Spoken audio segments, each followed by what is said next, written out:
तर नमस्कार भावांनो बहिणींनो, आज ना आपल्याला एक नवीन पदार्थ करायचा. तुम्हाला दाखवते काय करायचं. उन्हाळ्याचं काय ना भाकरी खाऊ वाटत नाही तर म्हणजे आज काहीतरी करावं.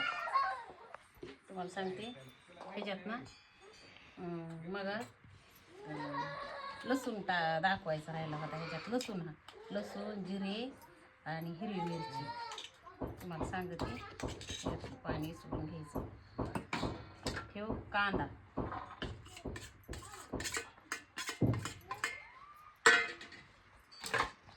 ही आपली पालकाची भाजी, ही आपली कापलेली कोथिंबीर,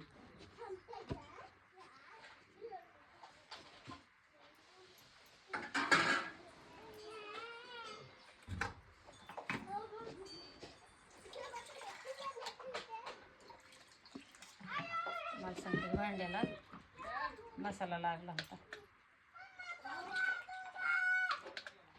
हे थोडं सोडून घ्यायचं, वायाला जाऊन द्यायचं नाही, काही सगळं खायचं.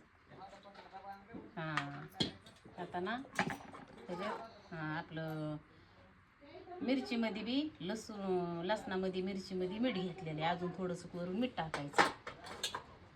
हा बाई हळद टाकायची, हे ओवा.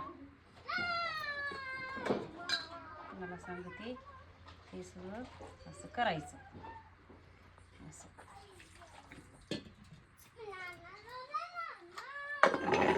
हे आहे आपलं ज्वारीचं पीठ. हे आपलं ज्वारीचं पीठ हे घ्यायचं चाळून.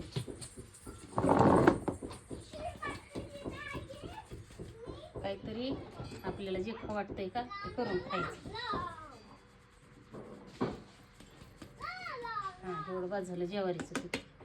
तुम्हाला सांगते हे आहे आपलं गव्हाचं पीठ. पण ना तुम्हाला सांगते हे आपल्या शिवला आणि आमच्या मालकाला हे असलं काही आवडत नाही. त्यांना रोज भाजी भाकर पाहिजे.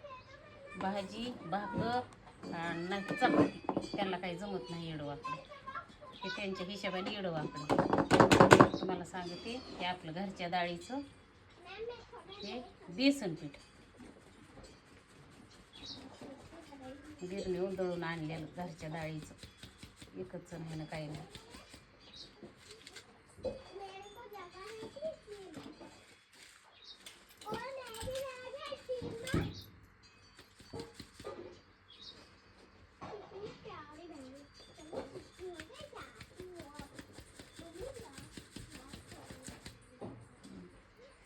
आता घ्यायचं आपल्याला, तुम्हाला सांगते हे मळून.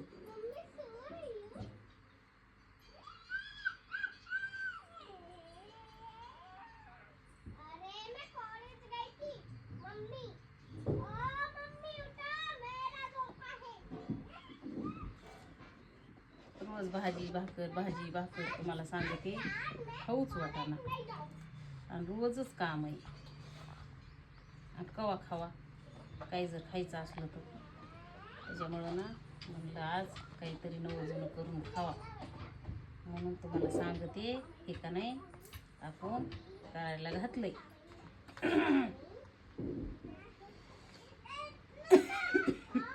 हे शिवबाला पटत आहे का नाही काय माहिती, त्याच्या आज्याला.